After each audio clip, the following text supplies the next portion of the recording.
ನಮಸ್ಕಾರ ಸ್ನೇಹಿತರೆ, ನೀವೆಲ್ಲರೂ ಹೇಗಿದ್ದೀರಿ? ಇಂದು ನಾನು ನಿಮಗೆ ಗೋವಾ ಪ್ರವಾಸದ ಬಗ್ಗೆ ಸಂಪೂರ್ಣ ಮಾಹಿತಿಯನ್ನು ನೀಡುತ್ತೇನೆ. ನೀವು ಗೋವಾಕ್ಕೆ ಹೋಗಲು ಯೋಚಿಸುತ್ತಿದ್ದರೆ ನಾನು ನಿಮಗೆ ಸಂಪೂರ್ಣ ಮಾಹಿತಿಯನ್ನು ನೀಡುತ್ತೇನೆ. ಸ್ನೇಹಿತರೆ, ನಾವು ಗೋವಾಕ್ಕೆ ಹೋಗಲು ಯೋಚಿಸುತ್ತಿದ್ದೇವೆ. ಗೋವಾಕ್ಕೆ ಹೋದರೆ ನಾವು ಎಲ್ಲಿ ಉಳಿಯುತ್ತೇವೆ, ಆಹಾರ ಮತ್ತು ಉಪಹಾರ ಹೇಗೆ ವ್ಯವಸ್ಥೆ ಮಾಡಬೇಕು, ನಾವು ಎಲ್ಲಿ ತಿರುಗಾಡುತ್ತೇವೆ ಮತ್ತು ನಮ್ಮ ಬಜೆಟ್ ಎಷ್ಟು, ನಾವು ಹೇಗೆ ಹೋಗುತ್ತಿದ್ದೇವೆ ಎಂಬಂತಹ ಅನೇಕ ಅನುಮಾನಗಳು ನಿಮ್ಮ ಮನಸ್ಸಿನಲ್ಲಿ ಬರುತ್ತವೆ. ಇಂದಿನ ವಿಡಿಯೋದಲ್ಲಿ ನಿಮ್ಮ ಈ ಎಲ್ಲ ಪ್ರಶ್ನೆಗಳಿಗೆ ನಾನು ಉತ್ತರಿಸುತ್ತೇನೆ. ನೀವು ಗೋವಾಕ್ಕೆ ಹೋಗಲು ಯೋಚಿಸುತ್ತಿದ್ದರೆ ಈ ವಿಡಿಯೋ ನಿಮಗೆ ತುಂಬಾ ಉಪಯುಕ್ತವಾಗಿದೆ. ನೀವು ಒಬ್ಬರೇ ಹೋಗಬಹುದು, ನೀವು ಕುಟುಂಬದೊಂದಿಗೆ ಹೋಗಬಹುದು, ನೀವು ದಂಪತಿಗಳೊಂದಿಗೆ ಹೋಗಬಹುದು, ಮತ್ತು ನೀವು ಯಾವ ವಿಷಯಗಳನ್ನು ಮನಸ್ಸಿನಲ್ಲಿಟ್ಟುಕೊಳ್ಳಬೇಕು. ಈ ವಿಡಿಯೋದಲ್ಲಿ ನಾನು ಎಲ್ಲ ವಿಷಯಗಳನ್ನು ಒಂದೊಂದಾಗಿ ಚರ್ಚಿಸುತ್ತೇನೆ. ಮೊದಲನೆಯದಾಗಿ ಗೋವಾ ಬಗ್ಗೆ ಮಾತನಾಡೋಣ. ಸ್ನೇಹಿತರೆ, ನಮ್ಮ ಗೋವಾವನ್ನು 2 ಭಾಗಗಳಾಗಿ ವಿಂಗಡಿಸಲಾಗಿದೆ. ಮೊದಲನೆಯದು ನಮ್ಮ ಉತ್ತರ ಗೋವಾ, ಎರಡನೆಯದು ನಮ್ಮ ದಕ್ಷಿಣ ಗೋವಾ, ಉತ್ತರ ಗೋವಾ ಮತ್ತು ದಕ್ಷಿಣ ಗೋವಾ. ಸ್ನೇಹಿತರೆ, ನಾನು ಉತ್ತರ ಗೋವಾ ಅಥವಾ ದಕ್ಷಿಣ ಗೋವಾಕ್ಕೆ ಭೇಟಿ ನೀಡಬೇಕೇ ಎಂಬ ಪ್ರಶ್ನೆ ಉದ್ಭವಿಸುತ್ತದೆ. ಹಾಗಾಗಿ ನಾನು ನಿಮಗೆ ಶಿಫಾರಸು ಮಾಡಿದರೆ, ನೀವು ಕಡಿಮೆ ಬಜೆಟ್ ಹೊಂದಿದ್ದರೆ ನೀವು ಒಂದೇ ಸ್ಥಳಕ್ಕೆ ಭೇಟಿ ನೀಡಬೇಕು ಎಂದು ನಾನು ಹೇಳುತ್ತೇನೆ. ನೀವು ಬಯಸಿದರೆ ನೀವು ಉತ್ತರ ಗೋವಾಕ್ಕೆ ಭೇಟಿ ನೀಡಬಹುದು, ನೀವು ಬಯಸಿದರೆ ನೀವು ದಕ್ಷಿಣ ಗೋವಾಕ್ಕೆ ಭೇಟಿ ನೀಡಬಹುದು. ಆದರೆ ನೀವು ಹೆಚ್ಚಿನ ಸಮಯವನ್ನು ಹೊಂದಿದ್ದರೆ, ನೀವು ಹೆಚ್ಚಿನ ಸ್ಥಳಗಳನ್ನು ಭೇಟಿ ಮಾಡಲು ಬಯಸಿದರೆ ಮತ್ತು ನಿಮ್ಮ ಬಳಿ ಉತ್ತಮ ಬಜೆಟ್ ಇದ್ದರೆ, ಆ ಸಂದರ್ಭದಲ್ಲಿ ನೀವು ಎರಡನ್ನೂ ಭೇಟಿ ಮಾಡಬಹುದು. ಅದು ನಿಮ್ಮ ಇಚ್ಛೆ.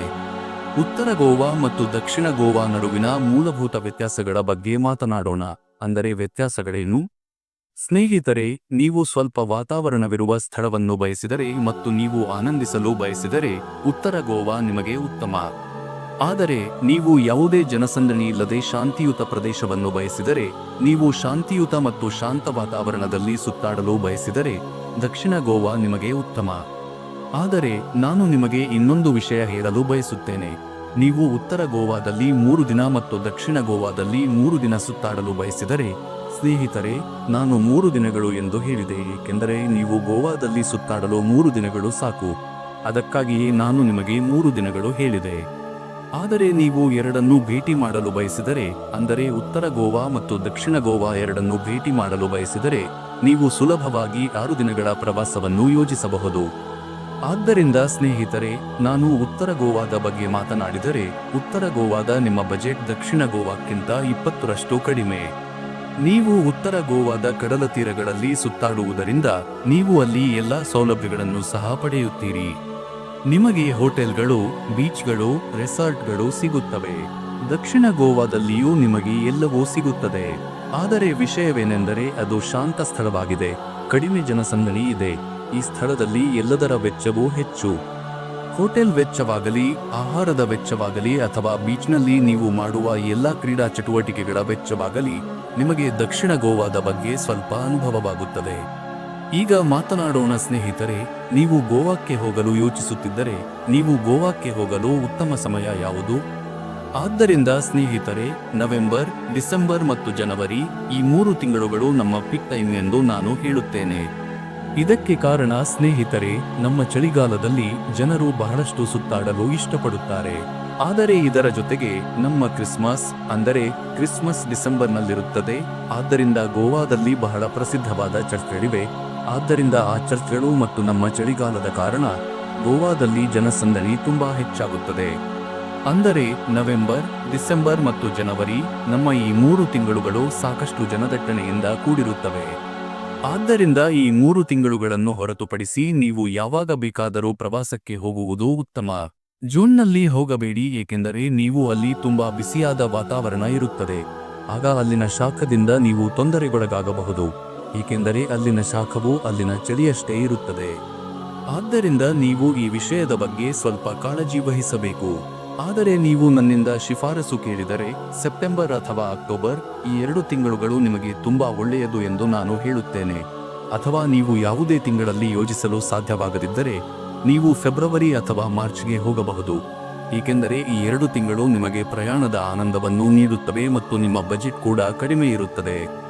ಹಾಗಾದರೆ ಸ್ನೇಹಿತರೆ, ಈಗ ಗೋವಾವನ್ನು ಹೇಗೆ ತಲುಪುವುದು ಎಂಬುದರ ಕುರಿತು ಮಾತನಾಡೋಣ. ಗೋವಾಕ್ಕೆ ನೀವು ಯಾವ ಸಾರಿಗೆ ವಿಧಾನದಿಂದ ಬರುತ್ತಿದ್ದೀರಿ ಎಂಬುದರ ಮೇಲೆ ಇದು ಅವಲಂಬಿತವಾಗಿರುತ್ತದೆ. ನೀವು ರಸ್ತೆಯ ಮೂಲಕ ಬರುತ್ತಿದ್ದೀರಾ ಅಥವಾ ರೈಲಿನ ಮೂಲಕ ಬರುತ್ತಿದ್ದೀರಾ ಅಥವಾ ನೀವು ವಿಮಾನದ ಮೂಲಕ ಬರುತ್ತಿದ್ದೀರಾ? ಸ್ನೇಹಿತರೆ, ನೀವು ವಿಮಾನದಲ್ಲಿ ಬರುತ್ತಿದ್ದರೆ ನೀವು ವಾಸ್ಕೋ ಡ ಗಾಮಾಗೆ ಹೋಗಬೇಕಾಗುತ್ತದೆ. ಈಗ ವಾಸ್ಕೋ ಡ ಗಾಮಾ ದಕ್ಷಿಣ ಗೋವಾದಲ್ಲಿದೆ. ಇದು ಅಂತಾರಾಷ್ಟ್ರೀಯ ವಿಮಾನ ನಿಲ್ದಾಣ. ಭಾರತದ ಎಲ್ಲಾ ಪ್ರಮುಖ ವಿಮಾನ ನಿಲ್ದಾಣಗಳಿಂದ ನೀವು ಫ್ಲೈಟ್ ಸಂಪರ್ಕವನ್ನು ಪಡೆಯಬಹುದು. ನೀವು ಫ್ಲೈಟ್ ಪಡೆಯದಿದ್ದರೆ ನೀವು ಮುಂಬೈಗೆ ಹೋಗಬಹುದು ಮತ್ತು ಮುಂಬೈನಿಂದ ನಿಮಗೆ ಪ್ರತಿದಿನ ಗೋವಾಕ್ಕೆ ಫ್ಲೈಟ್ ಇರುತ್ತದೆ. ಸ್ನೇಹಿತರೆ, ನೀವು ರೈಲಿನಲ್ಲಿ ಬಂದರೆ ನಿಮಗಾಗಿ ಇಲ್ಲಿ 2 ಮಾರ್ಗಗಳಿವೆ.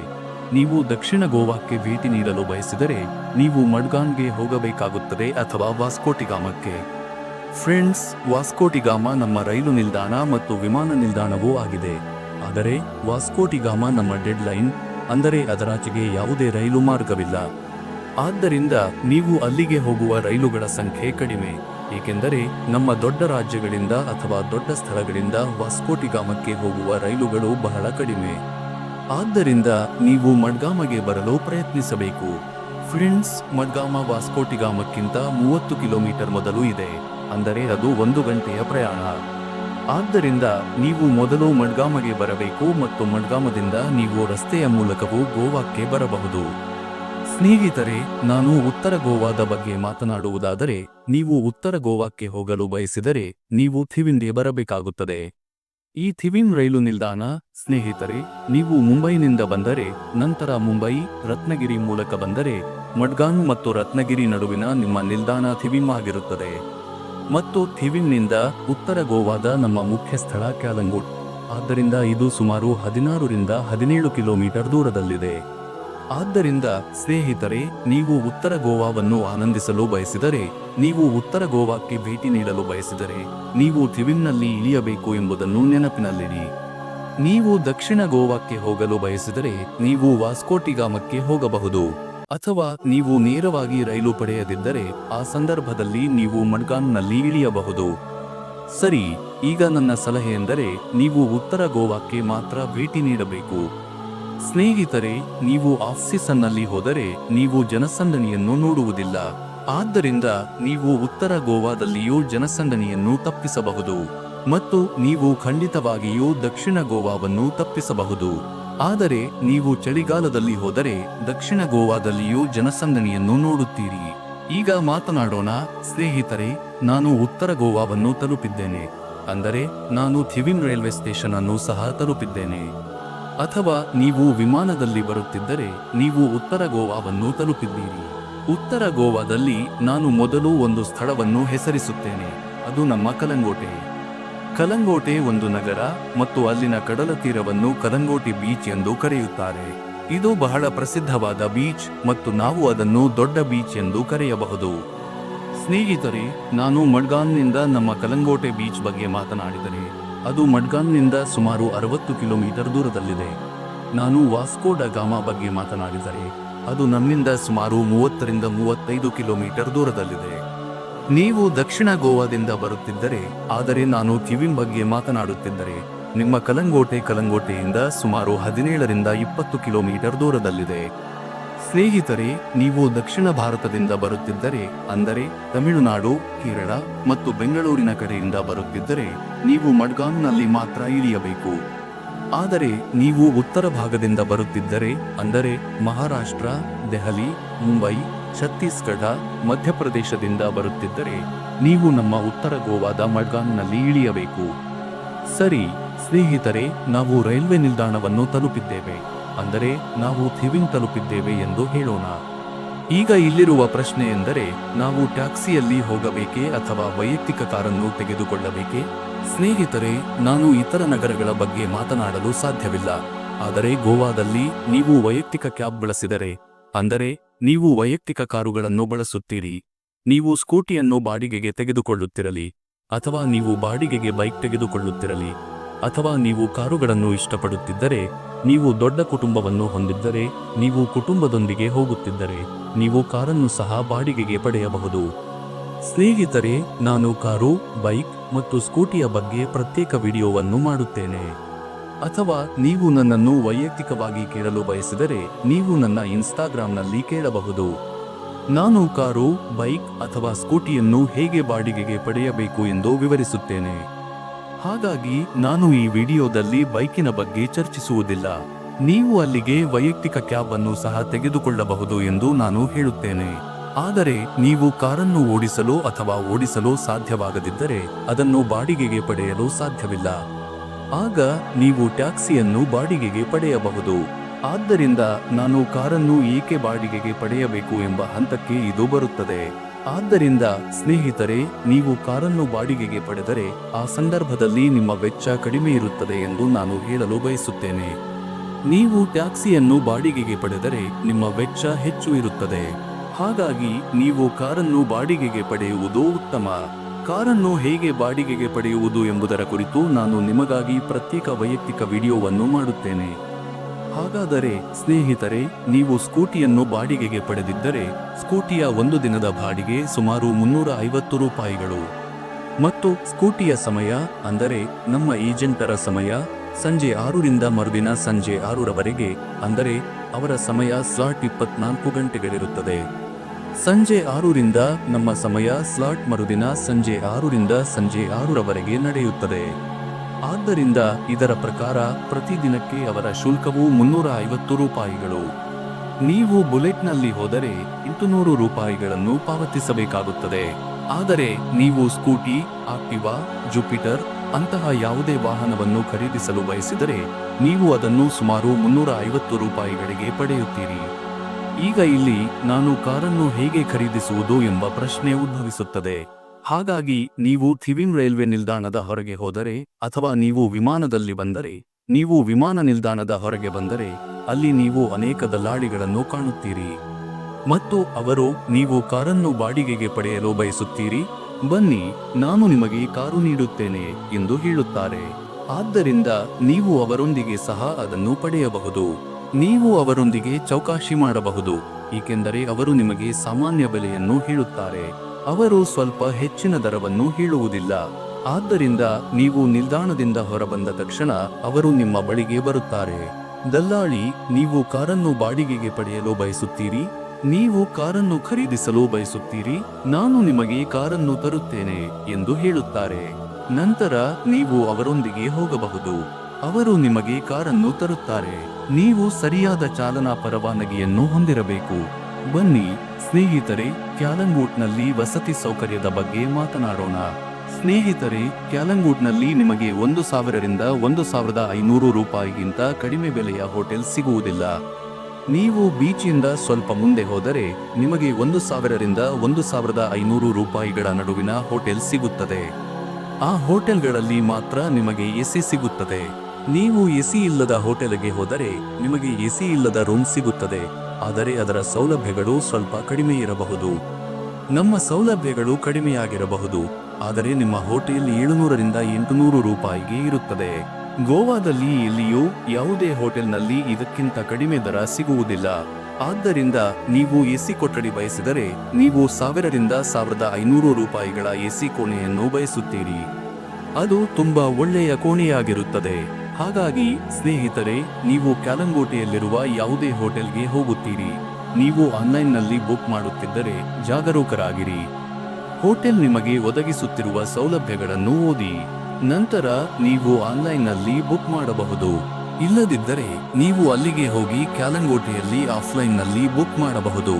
ಆದರೆ ಸ್ನೇಹಿತರೆ, ನಮ್ಮ ಕ್ಯಾಲಂಗೋಟೆ ಬೀಚ್ನ ಅರ್ಧ ಕಿಲೋಮೀಟರ್ ವ್ಯಾಪ್ತಿಯಲ್ಲಿ ನೀವು ಒಂದು ಕೊಠಡಿಯನ್ನು ತೆಗೆದುಕೊಳ್ಳುವುದನ್ನು ಖಚಿತಪಡಿಸಿಕೊಳ್ಳಿ. ಆಗ ನೀವು ಬೀಚ್ಗೆ ಹೋಗಿ ಆನಂದಿಸಬಹುದು ಎಂಬುದು ನಿಮಗೆ ಪ್ರಯೋಜನಕಾರಿಯಾಗಿದೆ. ಸ್ನೇಹಿತರೆ, ನಾನು ಹೋಟೆಲ್ ಆಹಾರದ ಬಗ್ಗೆ ಮಾತನಾಡಿದರೆ, ಆನ್ಲೈನ್ನಲ್ಲಿ ಬುಕ್ ಮಾಡುವಾಗ ನೀವು ಹೋಟೆಲ್ನಿಂದಲೇ ಆಹಾರವನ್ನು ಆರ್ಡರ್ ಮಾಡಬಹುದು ಎಂಬ ಆಯ್ಕೆಯನ್ನು ನೀವು ಪಡೆಯುತ್ತೀರಿ. ಆದ್ದರಿಂದ ಹಾಗೆ ಮಾಡಬೇಡಿ. ನಾನು ಇದನ್ನು ಹೇಳಲು ಕಾರಣವೇನೆಂದರೆ, ಹೋಟೆಲ್ನವರು ನಿಮಗೆ ನಿಗದಿತ ಸಮಯದಲ್ಲಿ ಆಹಾರವನ್ನು ನೀಡುತ್ತಾರೆ. ಅವರು ರಾತ್ರಿ 8ರಿಂದ 10ರ ನಡುವೆ ಭೋಜನವನ್ನು ನೀಡುತ್ತೇವೆ ಎಂದು ಹೇಳುತ್ತಾರೆ. ನೀವು ರಾತ್ರಿ 8ರಿಂದ 10ರ ನಡುವೆ ಎಲ್ಲೋ ಸುತ್ತಾಡುತ್ತಿದ್ದರೆ ನೀವು ಆ ವಿಷಯವನ್ನು ತಪ್ಪಿಸಿಕೊಳ್ಳುತ್ತೀರಿ.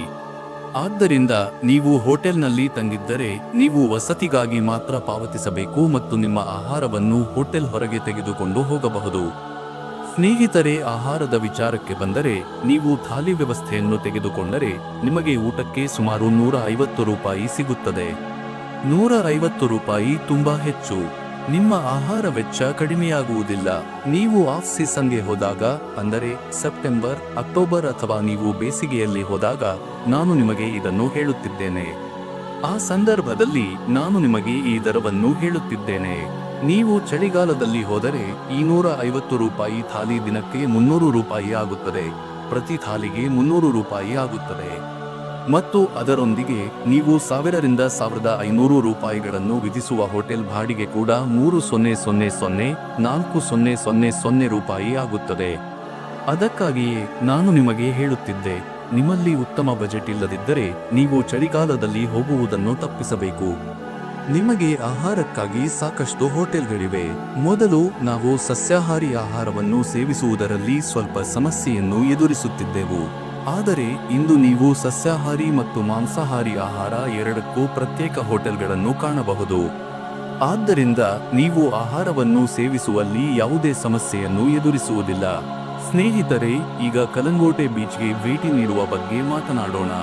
ಸ್ನೇಹಿತರೆ, ನೀವು ಕಲಂಗೋಟೆ ಬೀಚ್ಗೆ ಹೋದರೆ ನೀವು ಅಲ್ಲಿ ಮೋಟಾರ್ ರೈಡಿಂಗ್, ಪ್ಯಾರಾಗ್ಲೈಡಿಂಗ್ ನಂತಹ ಕ್ರೀಡಾ ಚಟುವಟಿಕೆಗಳನ್ನು ಸಹ ಮಾಡಬಹುದು.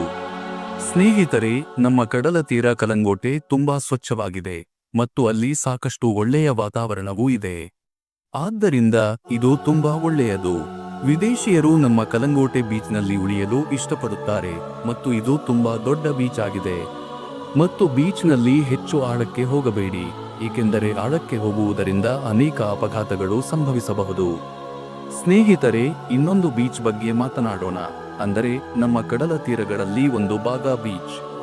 ಆದ್ದರಿಂದ ಕಲಂಗೋಟೆಯಿಂದ ಬಾಗಾ ಬೀಚ್ಗೆ ಇರುವ ದೂರ ಸುಮಾರು 1.5 ರಿಂದ 2 ಕಿಲೋಮೀಟರ್ಗಳು.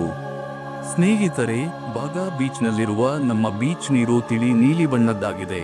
ಆದ್ದರಿಂದ ನೀವು ಅಲ್ಲಿಗೆ ಹೋಗಿ ಫೋಟೋ ಶೂಟ್ ಮಾಡಬಹುದು.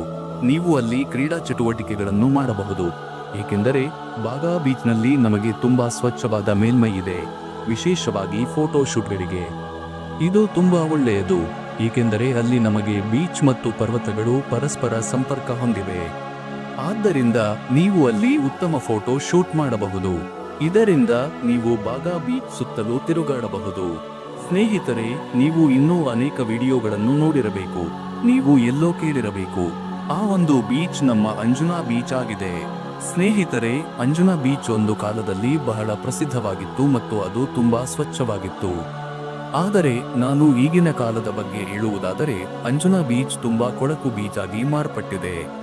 ಅಲ್ಲಿನ ಮರಳು ಕೂಡ ಕಪ್ಪಾಗಿದೆ. ಆದ್ದರಿಂದ ನೀವು ಅಂಜುನಾ ಬೀಚ್ಗೆ ಹೋಗಬಾರದು, ಏಕೆಂದರೆ ಯಾವುದೇ ರೀತಿಯ ಸಾರ್ವಜನಿಕರು ಅಂಜುನಾ ಬೀಚ್ಗೆ ಹೋಗುವುದಿಲ್ಲ ಅಥವಾ ಅಲ್ಲಿ ಯಾವುದೇ ರೀತಿಯ ಕ್ರೀಡಾ ಚಟುವಟಿಕೆಗಳು ನಡೆಯುವುದಿಲ್ಲ. ಆದ್ದರಿಂದ ನೀವು ಅಂಜುನಾ ಬೀಚ್ಗೆ ಹೋಗಬಾರದು. ಮತ್ತು ಅಂಜುನಾ ಬೀಚ್ ಕಲಂಗೋಟೆಯಿಂದ ಸುಮಾರು 8 ರಿಂದ 10 ಕಿಲೋಮೀಟರ್ ದೂರದಲ್ಲಿದೆ. ಅದು ಕೂಡ ತುಂಬಾ ದೂರದಲ್ಲಿದೆ. ಆದ್ದರಿಂದ ನೀವು ಅಲ್ಲಿಗೆ ಹೋಗಬಾರದು. ಬದಲಿಗೆ ನೀವು ಕ್ಯಾಂಗ್ಲಿಂಗ್ ಬೀಚ್ಗೆ ಹೋಗಬೇಕು. ಸ್ನೇಹಿತರೆ, ಕ್ಯಾಂಗ್ಲಿಂಗ್ ಬೀಚ್ನಲ್ಲಿಯೂ ಸಹ ನೀವು ಕಲಂಗೋಟೆಯಲ್ಲಿ ಮತ್ತು ಬಾಗಾದಲ್ಲಿ ಪಡೆದ ಎಲ್ಲಾ ಸೌಲಭ್ಯಗಳನ್ನು ಪಡೆಯುತ್ತೀರಿ. ಸ್ನೇಹಿತರೆ, ಇವು ವಿಭಿನ್ನ ಬೀಚ್ಗಳು. ನೀವು ವಿಭಿನ್ನ ಬೀಚ್ಗಳಲ್ಲಿ ರಚಿಸಲಾದ ವಿಭಿನ್ನ ದೃಶ್ಯಗಳನ್ನು ಪಡೆಯುತ್ತೀರಿ ಮತ್ತು ಅದರೊಂದಿಗೆ ನೀವು ವಿಭಿನ್ನ ಫೋಟೋ ಶೂಟ್ಗಳಿಗೆ ಸ್ಥಳಗಳನ್ನು ಸಹ ಪಡೆಯುತ್ತೀರಿ. ಆದ್ದರಿಂದ ವಿಭಿನ್ನವಾಗಿ ನೀವು ಇದನ್ನು ಆನಂದಿಸಬಹುದು. ಸ್ನೇಹಿತರೆ, ನಾನು ರಾತ್ರಿಯ ಬಗ್ಗೆ ಮಾತನಾಡುತ್ತಿದ್ದೇನೆ. ನೀವು ಮಧ್ಯದಲ್ಲಿ ಏನು ಆನಂದಿಸುತ್ತೀರೋ ಅದನ್ನು ಬೆಳಿಗ್ಗೆ ಅಥವಾ ಮಧ್ಯಾಹ್ನ ಮಾಡುತ್ತೀರಿ. ಹಾಗಾಗಿ ಸ್ನೇಹಿತರೆ, ರಾತ್ರಿಯ ಸಮಯದಲ್ಲಿ ಕಲಂಗೋಟೆಯಿಂದ 1 ಕಿಲೋಮೀಟರ್ ದೂರದಲ್ಲಿ, ಅಂದರೆ ಕಲಂಗೋಟೆ ಮತ್ತು ಬಾಗಾ ಬೀಚ್ ನಡುವೆ ಟಿಟೋಸ್ ಲೈನ್ ಇದೆ. ಸ್ನೇಹಿತರೆ, ಟಿಟೋಸ್ ಲೈನ್ ಒಂದು ರೀತಿಯ ಪಬ್. ಅಲ್ಲಿ ಕ್ಯಾಸಿನೋಗಳು, ಸ್ಪಾಗಳು, ನೃತ್ಯ ಕ್ಲಬ್ಗಳಿವೆ. ಆದ್ದರಿಂದ ನೀವು ಅಲ್ಲಿಯೂ ಆನಂದಿಸಬಹುದು. ಹಾಗಾದರೆ ಸ್ನೇಹಿತರೆ, ಈಗ ಕ್ಯಾಲಂಗುಟ್ನಲ್ಲಿ ಎಲ್ಲಿಗೆ ಭೇಟಿ ನೀಡಬೇಕೆಂದು ಮಾತನಾಡೋಣ. ಹಾಗಾದರೆ ಸ್ನೇಹಿತರೆ, ಕ್ಯಾಲಂಗುಟ್ನಲ್ಲಿ ಇನ್ನೊಂದು